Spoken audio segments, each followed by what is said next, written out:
Hi, what you're about to see is an interview with a vendor in the space in and around data mesh. We'd like to thank Nick Heudecker for graciously doing these interviews with vendors. We'd also like to make it clear that the data mesh community and data mesh learning doesn't necessarily endorse anything that these vendors are talking about, but that we wanted to give them a voice to talk about what they may offer in the space, so people are aware of vendors, because obviously if everybody has to build everything themselves, the data mesh is going to be pretty hard. So with that, we really thank Nick for doing this great work, and we hope that this is good and useful to you. Good afternoon. My name is Nick Heudecker, former Gartner analyst, now working at Cribl, covering market strategy or handling market strategy for the leading observability pipeline vendor. If you'd like to know more about Cribl, you can find out about us at these two links up above. And today I'm joined by Saket from Nexla. Saket, thanks for joining me. Thank you, Nick. Great to see you again on the other side of the world, from the analyst world that we knew each other from. My name is Saket. I'm co-founder, CEO at Nexla. And the mission at Nexla is to bring ready-to-use data to more applications and to more users. And I would say that that's kind of where we start to intersect a little bit in the data mesh concept. And happy to share what we do here. Yeah, so when I was first introduced to you, I think 3 years ago now, that's when kind of data ops was really picking up. And so I think you've shifted over to more of a data mesh mindset. What do you think triggered that? Like why the pivot from data ops to data mesh? Yeah, no, great question. So Nick, when we think about operations, the Nexla approach was operations in a company is about scaling. And scaling when it comes to data is largely a people challenge. Okay, so the Nexla approach to data operations was always about how do we scale the people so that more data can be used by them. And that was actually not very different from the overall objective now we see in the data mesh world, which is how can domain users get data that they need as a product that they can use. And I would say that the data ops world, the definition has been shifting a little bit. A lot of ops focus was, hey, is data ops DevOps for data? And that was a narrower definition. We felt that the modern definition is more team-oriented. I think it's an interesting point. We've seen kind of this further decentralization, right? Like we both come from, I think, a big data foundation where the story was always, let's consolidate everything into one place. And the idea was it'll make it easier to manage, it'll make it easier to find. That really hasn't resonated. I think that's why kind of the data mesh concept is getting so much traction, because it's consumable, it's understandable by domain teams. Are you seeing that as well in the customer, the prospects you're working with? Absolutely, absolutely. The very history of Nexla was built, and my quick background, before Nexla, it's built a company in the mobile ad serving space, one of the earliest mobile ad servers.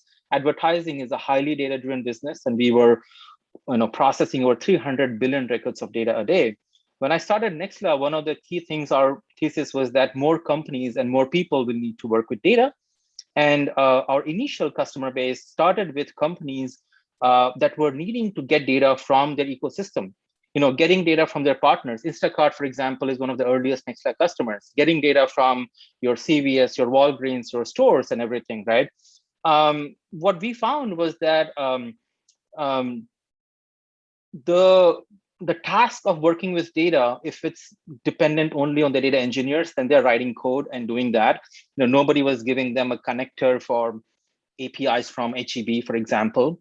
So what we have seen is that self-service focused tools like Nexla have helped these companies to shift that work to the person who understands the data. Now let's go back to the core problem. There's a person who understands data, who can look at and say, oh, this is how the coupon code should look like from an Albertsons. So this is how bananas are priced by pound or by unit and stuff like that, right? Now that data is being set up or integrated or managed by a data engineer who is not an expert in that domain, right? And So your data user is telling the engineer, this is what I need. And then the engineer builds that. And then they get it and say, no, I need to make a change. Oh, the sender changed the format, or now the columns are different. So all of that were problems. And when this problem shifts, or when the application shifts to the user or the person who understands the data, then the efficiencies start to show up, right? Then this person knows what the data looks like, what validation do they want, how will they use it, how will they normalize it, and all of that stuff. So yes, I'm very much seeing a shift happening where data again comes from many places. Just as you said, it's not necessarily centralized. It may end up getting centralized to some extent before it gets used across the company. Sure enough, that's happening with warehouses and other tools. But more people need to get to that data. And the data mesh is a great approach. From that perspective, is how would the end user of data, that catalog analyst in Instacart, the data analyst at a Poshmark, the data scientist at one of the top financial services that use us, that pricing optimization person at Bed Bath Beyond. These are all people using Nexla and getting the data to the end user. So you mentioned some customer names there. I want to touch on those later. Before we get to that point, though, there's a lot of smaller concepts that make up the whole data mesh story, right? There's federated computational governance, which I think is incredibly complex. There's a lot of data discovery conversations, and there's also kind of data product creation and management. Where does Nexla fit in that data mesh story? Which of those aspects or facets do you address? Yeah, we touch a few different of these facets, right? So to go back to what was Nexla doing, getting data from many of your external sources. Now, you don't know the data provider, you don't know when they will change the schema, when the quality will change, and so on. So on one hand, a lot of complexity of data from many places. On the other hand, you have a user who just wants to use the data. They can see and understand it, but they need it somehow in a usable form. So what Nexla did was, in between, we said, look, we need to somehow, technology needs to come here and abstract this. We need to simplify what an end user sees. And our approach to that is something that we call as Nexet. We think of it similar to what containers do for compute, abstract it and simplify it and give a consistent entity. We created something like that for data. We said, well, no matter where the data comes from, it should look consistent, which very much aligns with the data product concept. So for us, the data product sits as something that we auto-generate. We then let users create. And if you don't mind, I'll just show you a quick view of how that feels like, because some of this is, concept and it may seem abstract, but I'll show you what that looks like. So if you see my screen here, can you see that? Yep, I can see it. Okay. So if you look at here, you have your data sources that you point Nexla into. And then what we do is say that, well, let's observe that, sample schemas, all these things, arrival time and all that. And then based on that, we'll create a data product. Okay, this data product is something that a person can use. And at this point, where the data comes from, how that was integrated, was it a stream, was it JSON, was it an API, was it Parquet, was it text, doesn't matter. It's something that we present to the user in the form of a data product. And now they can use this data product to do the integration and do all these other things, right? So that was the Nexla approach to simplifying the integration aspect of data. Right? Okay, leave this up on the screen for a second. Leave this up. So you're saying that people can use these products. How, right? Are they querying against it with Tableau? Are they loading them into a data warehouse? Like, how do you actually consume this stuff? Yeah, the way you consume this is, you say that, oh, this data product that I have, I'm a spreadsheet user. I'm in Google Sheets. I want to have this data in a spreadsheet so I can look up currency conversion data, which might be feeding from some API. I don't know APIs, but I need currency conversion data. So I get the data product for currency conversion, obviously based on access control. And when I go to the spreadsheet and I call, it shows up the data there. So Nexla, what it does is we do this job of delivering that product eventually into your warehouse or as an API feed or in your Jupyter notebook through our SDK call. So our job is to take this logical unit that we have, but then ultimately provision the data. And this logical unit looks like this in our UI. If you come in as a user, this is data from email, but it could be spreadsheet, it could be APIs, it could be streams. You just see this screen, you see the schema, samples, characteristics, you have some document around it, you do validations, you transform this. You say, oh, I want to mask the credit card number field and create a new data product. This will be my PII safe version of transactions data, right? And then I'm going to give access to more people. So these are logical units, remember. They don't actually contain the data, but they know where the data is. They know what it looks like. And when the user says, I would actually like this data, in my Tableau, then we have, we're a Tableau partner. We deliver the data as a Tableau extract into a Tableau server, and you just get the data there and then you use it. So the provisioning is a late stage execution, which is where the computation part comes in. For our user, the computation is transparent. They don't have to care about where the computation happens.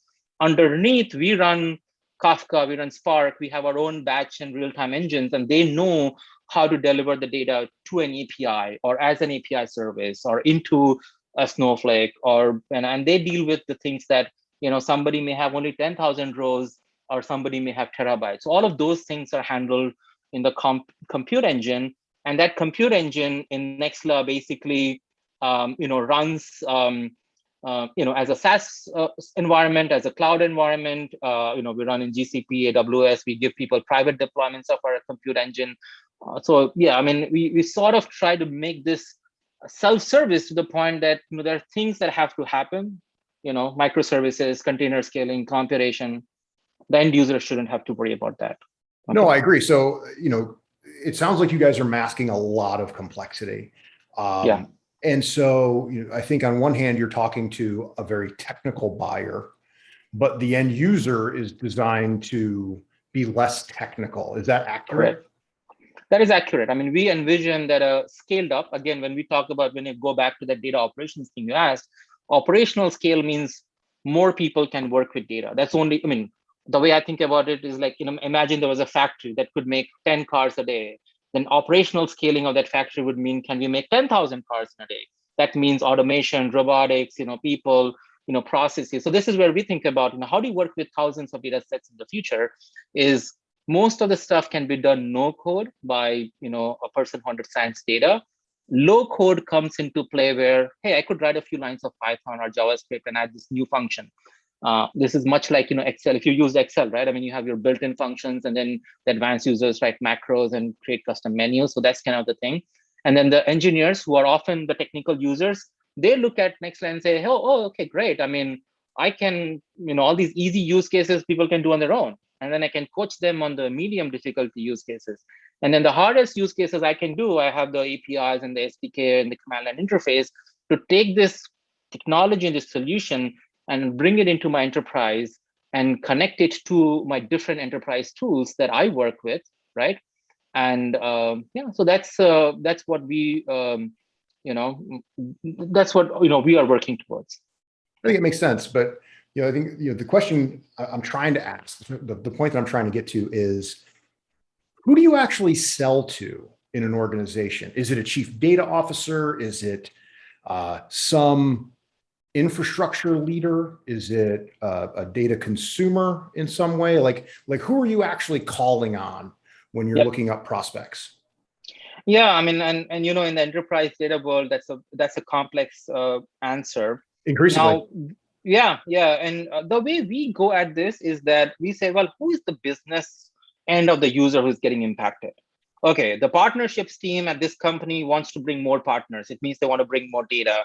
Well, let's talk to them because their business goals are limited by how many merchants they can onboard in a month. So they, for example, so we talk to customer onboarding teams, we talk to chief data officers or heads of AI or machine learning or analytics and so on. And these are the leaders. Sometimes even the chief product officer, the CTO is saying, wait a minute, I can't hire more engineers. How do I scale my company? So those are the highest order questions people are thinking about. And we identify our champions in there. And eventually, you do end up talking to a few stakeholders. The final sign off usually is a data engineering expert who looks at Nexla and says, oh yeah, this is a solid thing, that this is something that will be great for our team. And that's what usually, gets us in. But there has to be a business purpose. There has to be clear value to business. And time to value, by the way, you are calling on the data engineering leaders to say, all right, this can be a force multiplier for you, right? Force multiplier is exactly what people think of. And, force multiplier is one and time to value. I mean, everybody wants to get there faster. And I think we have been through this phase in the last few years where people said, I'm going to build everything myself, to a phase today where like, hey, we are in a very competitive sector. We've got to win. And, time is the most important thing we have. I hear that a lot as well when we talk to prospects at Cribl, and they're always like, well, I can build this. It's like, well, you might get reasonably far. But my joke is always that, the engineers that are building it, engineers love a wedding, they hate a marriage. So they don't want to live with it long term. So certainly the build versus buy conversation is really important anymore. Who wants to maintain it? And then, the engineers want to solve a problem once or twice. But when they have to do that 100th integration with that, 50th partner, they're like, okay. And then, exactly. There's the things you have to have in an enterprise, right? You need security, you need RBAC, you need some kind of governance around these things. And that's tough to build. And they're not fun features to build. You mentioned some customers, right? You mentioned Instacart, a few others. You mentioned some financial services companies. Any specific stories you want to share? What does success look like for these customers as well? Ultimately, success for these customers, is defined, in my experience, largely by a sense of scale that they feel, a sense of relief, because this is, complex data. It's running production stuff.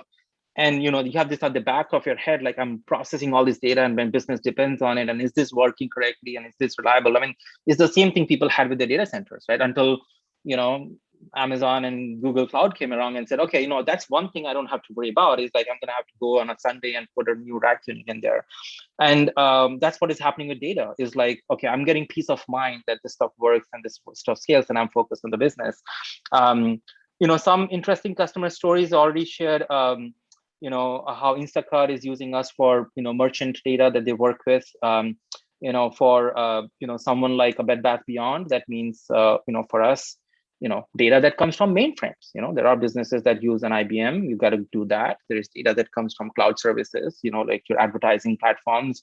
There's data that needs to connect to your financial tools. There's data that needs to, connect to your inventory and tracking and all that stuff. So we actually end up connecting in multiple of these places, for companies. One of our key innovations at Nexla, in addition to abstracting this data concept into a logical next step, was the connector architecture. Was saying that, wait a minute, there will never be enough connectors to connect to all these random third party, throw whatever at me kind of data sources. So we ended up creating a new way of building connectors, which is very composable. We do that live sometimes with customers. People have said, oh, I need data to this system. Like, hey, why don't we do a live session, bring your credential, and in 20 minutes you'll have that in your UI. So we have some interesting stuff there. And a good example of that, working with a freight brokerage company, they were like, okay, you know what, we get we work as a broker between people who want to ship products and truck drivers, and we need to onboard these truck drivers. And what they can do at best is send an email with a picture of their driver license and insurance policy, and now we need to validate that driver and onboard them. And we said, well, email is a data source in Nexla. We can send an email, tell them, move that email push down into Nexla. Great, we got that. We are composable, so let's plug in an OCR module from a third-party API service or your own machine learning if you have that. And then we connect to that image, we detect the next set, we make an API call to this OCR service. It enriches the next set data, and then it goes through a logical view of like, okay, do they have the valid policies, the driver license valid? And then it plugs into the internal API to onboard that driver and say, oh yeah, this driver is good to onboard. And it's all based on confidence scores of OCR. And yeah, they got 82% drivers onboarding automatically. So there's some very interesting stories. I mean, you give people a platform that's easy to use, but then you give them APIs and an SDK and a command interface, and you make it composable. Your customers start discovering use cases for you. Well, I think it's interesting because you're meeting customers where they are. You mentioned mainframe. I've never heard a vendor mention mainframe. A startup, right? Not in the last 10 years, and people tend to ignore that, and a lot of businesses still run on mainframes. So I think it's compelling that you're willing to meet customers where they are, right? What's the best that a truck driver can do? Take a photo with their phone, and I think that's a great way to look at it. Would you say that any of your prospects your customers today are describing what they do as a data mesh, or has that term kind of not penetrated into the sectors that you're working with? I think it has not yet penetrated as a data mesh. People get the concept of data as a product in the sense that, if I needed a product, like if I needed shoes for running, I'd go to a store and there'd be hundreds of shoes and I'll pick the one that fits me and I'm going to wear that. That's the concept of a product for most people. Most people are not product managers, right? So they think of a product as something they can get and use. So, that makes sense to people, is like, oh, I can find an X set. Maybe somebody else did the normalization of all that inventory or pricing or transactions or whatever that is, and I can go use it. So people get that concept pretty readily. They get the concept of collaborating. I might make a data product and modify it and hand it to you, and then you might use it and all that stuff. I think that people get. People do get confused a lot about, hey, you guys said you are a Gartner cool vendor for data fabric and then this data mesh. Is it the same thing? Because in a normal person's mind, a mesh and a fabric are similar meaning things. And then we explain to them, like, look, data fabric is an architecture thing. This whole concept of let's observe data and let's figure out things from it is the architectural underpinning of Nexla. And that's the data fabric. But the output that we create, the data products, they sort of form a mesh, if you will. And we do point people to, there's a lot of good literature out there from the creators of the data mesh concept that we point people to. But I think this, people are looking for a way to relieve themselves from the pressures and complexities of data, and they're looking for something that describes it or quantifies it for them. So yeah, I hope that more people will latch on to the concept. I did a lot of research in my former life on data lakes and things like that, and data warehouses, and those things just break down. I think you're right. People are looking for more of a rallying cry around, how do we normalize this stuff? How do we actually get to the point where we can use data more regularly? And I think mesh looks pretty compelling. It's going to be a long adoption curve, I think, though. No, this has been great. So you mentioned earlier you're available in the cloud, on-prem. Where can people find it, and where can people find you? Yeah, I mean, people can simply go to nexla.com. They request us for a demo or a trial account. We do run, so the Nexla backend is a very distributed sort of a structure. The ability to, you go in this nice UI and design stuff, right? And you say, oh, data from here, done this, do that, all that stuff, and you collaborate it, right? But the execution of actually, okay, let's read data from this FTP server or this mainframe, and let's process it and let's deliver it where it get used. That actually happens in our backend, which does run in a federated sort of a fashion, in the sense that we have backends that run in AWS, in Google Cloud. People, enterprise customers will deploy a private backend. In financial services, we see that they use us with highly confidential data, and it has to run deep in their systems. Some people will want to run it in an EU backend because they don't want that data to ever leave, that region. So, yeah, very easy to find us on nexla.com, contact us, and get a demo or get a trial account. Pretty straightforward. We actually often invite people to just join our Slack channel and learn from that as well. Okay. Where can people find your Slack channel? It's not yet public, so we normally, once we talk to people, we invite them in, but we'll make it public, in the coming months, as it has the right critical mass around it. Yeah. Got it. No, it's been. I know that our community development at Cribl has been key to a lot of our success. Yeah, it takes so I a lot always of encourage effort companies to open that up. Yeah. Yeah. It takes a lot of effort to build a community, and we are working on that and making. I mean, we have a community which is good and thriving, but as building communities is quite hard. So we're working towards doing that. Yeah. Agreed. Yeah. Well, this has been fantastic. We've covered a lot of ground, talked about data products. We've talked about what some of your customers are doing. We've talked about kind of adoption of data mesh. Any other closing thoughts before we wrap it up? No, I think, I'm super excited, to be honest, Nick, about the amount of technology that's coming in. You might remember that when we were starting out and when we had our first conversations, machine learning was the hot topic, and data was like, we need that, and there's some tools will deal with it. But now we are seeing as an industry that data tools are kind of the choke point. It's the infrastructure that you need to run all this amazing stuff. So I'm quite excited that a lot of tools and technologies are coming out. I'm super excited that people are figuring out what are the right concepts we want to talk about it. This better than anybody, that a lot of terms come and sometimes confuse people. I'm hoping that with all the videos that you're creating, that this actually becomes educational. People come and learn and get their head around some of these concepts, and it helps them think through things. People need frameworks.